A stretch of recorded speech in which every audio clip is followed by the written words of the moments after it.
Right. So good morning, everybody. Okay. So now let's do a quick walk on the third part of hydrostatics. Alright. We are still in fluid mechanics.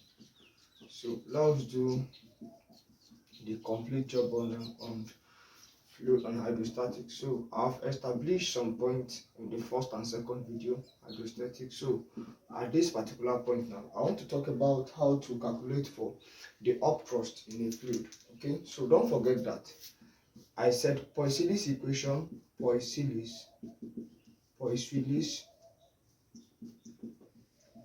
equation, alright, is giving us pi p r raised to power 4 over 8 coefficient of viscosity length.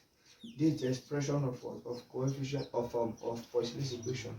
Volume per time, okay, is equal to, or volume per second is equal to pi, then pressure r raised to power 4 over 8 eta L. So you can make any value they are asking to insert the formula.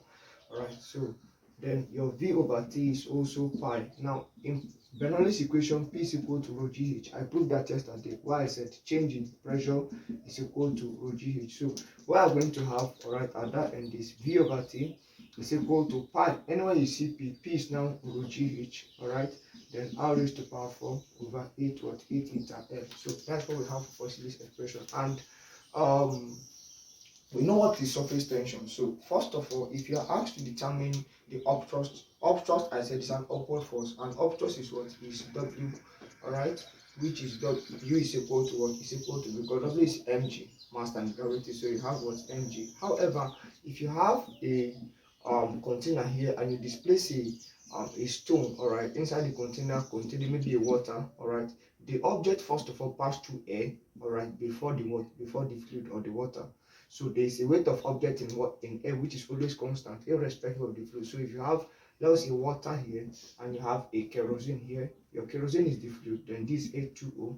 So if you throw a stone inside the water, so you have weight of object in air and weight of object in the water. If you throw another stone here, you have weight of object in the air constant and weight of object in the kerosene. So upthrust, alright, is W, which is mg, is the upward force. So it can be expressed as weight of object in air minus what? Minus weight of object in what? In water. So, or that was in the fluid. Okay, this upthrust in the fluid. But if it's upthrust in water is equal to weight of object in air minus weight of object in the water. Okay, so this is what we call upthrust. Okay, and W is mg in case they give mass. Okay, maybe different masses for this and air. You know, gravity is constant. So if I write UF, U of the fluid will give me mg of what? Of air minus what? Mass and gravity of the what? Of the fluid. Mass of the air, okay, this mass mg. So you can say mass of the stone or mass of the stone here. So like that. This mg of the air. Why upthrust of H2O, alright, is what? Mass of the what? Of the stone, of the object, alright, gravity. Okay, so you can just write it as WA minus what? Minus WA2. So if upthrust in the fluid is weight of object in air minus weight of object in the fluid, and upthrust in water is weight of object in air minus weight of object in the water, what is going to happen to the relative density? Relative density of the fluid, alright, relative density is equivalent to upthrust in fluid over upthrust in water, alright. Upthrust in fluid over upthrust in water. So that means relative density is equal to, what is upthrust in fluid? Upthrust in fluid is giving us weight of object in air minus weight of object in the fluid over upthrust in the water is giving us weight of object in the air minus weight of object in the water. So this is the expression of relative density of a fluid. So relative density is equal to weight of object in air minus weight of object in fluid over weight of object in air minus weight of object in water. And upthrust for both fluid and water, upthrust in fluid is weight of object in air minus weight of object in the fluid, and I said W is equal to mg, weight is equal to mg. Why upthrust in the water is weight of object in air minus weight of object in the water. So relative density is the ratio of upthrust in fluid by upthrust in water. So you have that expression. Basically, that's how to do that. So this one is the expression for Poiseuille's equation, and this is Poiseuille's equation. V here is volume, this time pi 20/7.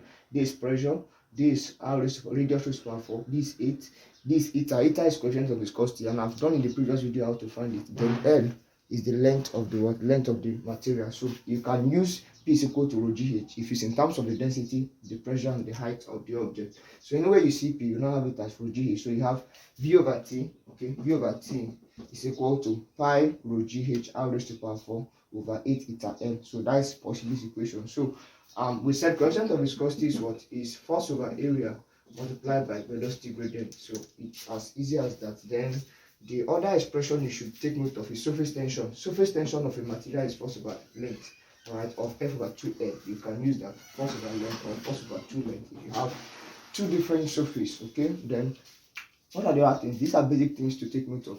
So in the application of I talked about the application of the Lewis equation yesterday. So there are also factors that affect blood pressure, because I said blood pressure, the instrument we use in measuring blood pressure is called sphygmomanometer. I said that yesterday.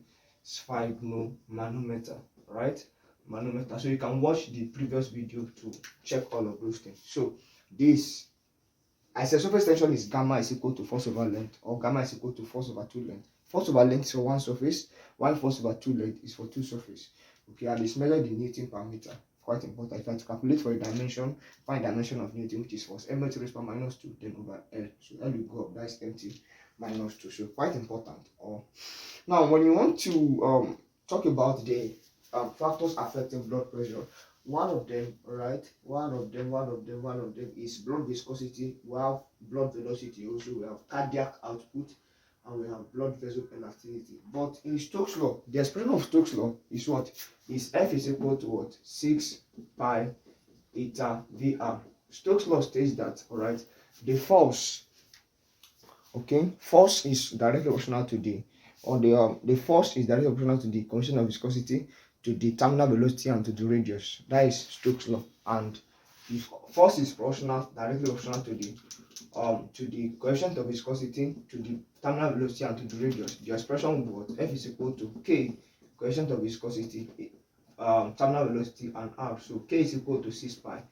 Okay, so you have F is equal to what? K, which is now 6 pi. That is 6 pi eta what? Eta VR. This expression, F is equal to 6 pi eta VR. Alright, terminal velocity times radius is what we call Stokes' law. Stokes' law. So you can study that.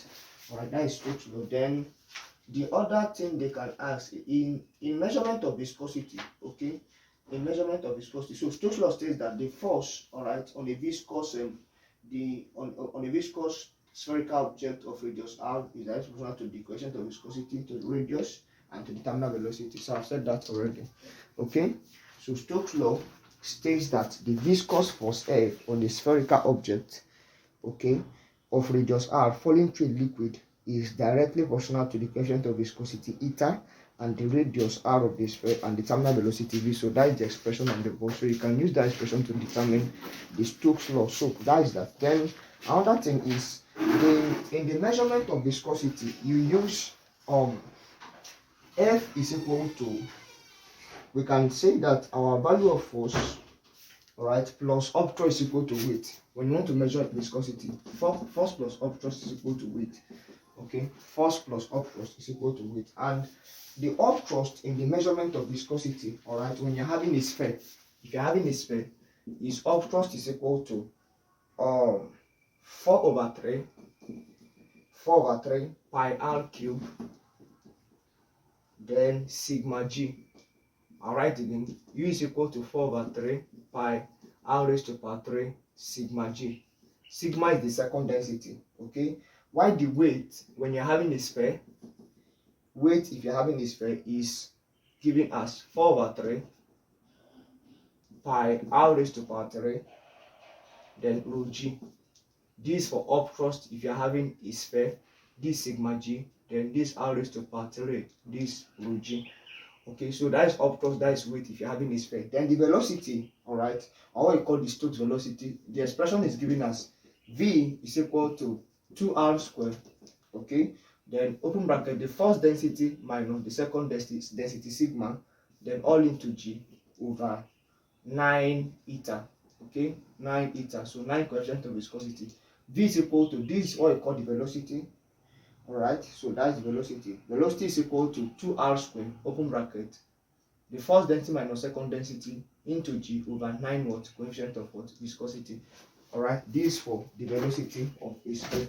First density, second density, gravity, then eta is coefficient of viscosity. V is equal to r squared in that. But for obstructing sphere, if you're having a sphere, U is equal to 4/3 pi r cube sigma g. That sigma g there, all right, is second density. While weight is 4/3 pi r cube, all right, rho g. Rho g is the density. So those are the basic things to take note of, okay, in all of those things. Okay, so you can avoid this and send me any question you have regards that. Okay, take care. God bless you.